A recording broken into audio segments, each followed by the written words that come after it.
See, the fundamental thing is what is there is not important. Whether there is comparison, jealousy, frustration, anger, hatred, what is there is not important. What is important is, do you look at it? And having looked at it, do you accept it? Let us say there is jealousy. So first you become conscious of the fact that there is jealousy. Most people are not even conscious of it. And having become conscious of your jealousy, which is causing a lot of pain, at the next level you accept the jealousy because that is there. It's a fact. There's nothing you could do about it. Anything you do about it is just whitewashing the fact, putting it under the carpet. It will soon start stinking. So you accept it. Now, the moment you accept anything, whatever that is, that's not important, there is no wastage of energy. When there's no wastage of energy, and energy is still, because it's not being wasted, that only is joy, that only is happiness. That is all.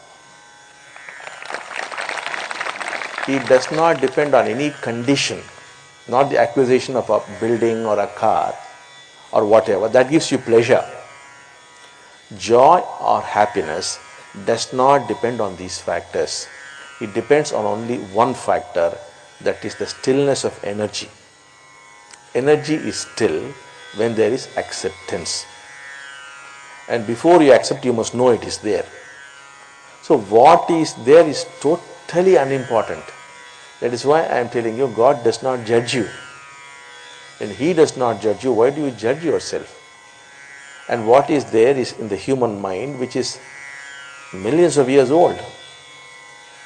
It's an ancient mind, it is there. It's not your mind or his mind, it is just the human mind. All these things are there. The human mind, which has got a self, will have these emotions, will have these feelings. It is part of the human mind, it is its basic nature. Like if you take sugar, it has got a particular taste, it has got a certain color, it has got a crystalline form. So these are the characteristics of sugar. These are the characteristics of the human mind. Certain aspects of the human mind are flowing through you, certain aspects of the human mind are flowing through him.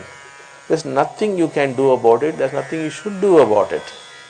All that you should do is, see, it is there. Yes, it is there. Embrace it because it is there. Be friends with it, accept it. And when you do that, all conflict ceases. When there is no conflict, energy is not wasted. And when energy is there, that only is joy and happiness. It's as simple as that. It is no use doing some pranayama, doing this thing, that thing. These things, of course, have their own effect. But then again you are going to get into conflict, and again the problem is going to start. It could give you temporary relief. If you want permanent relief, you must learn not to struggle with yourself, which means to accept whatever is there. When God is not judging you, why should you judge yourself? Whenever you confront these things, whether it is fear or anger or lust or whatever that is, they start telling you a story. Once the story is told, there's no more problem. You must wait till the story is complete. So this lust now began to explain itself to him. What was the story? This person was doing theoretical physics. Later on went on to become one of the world's top physicists. He hated experimental physics. He never liked it.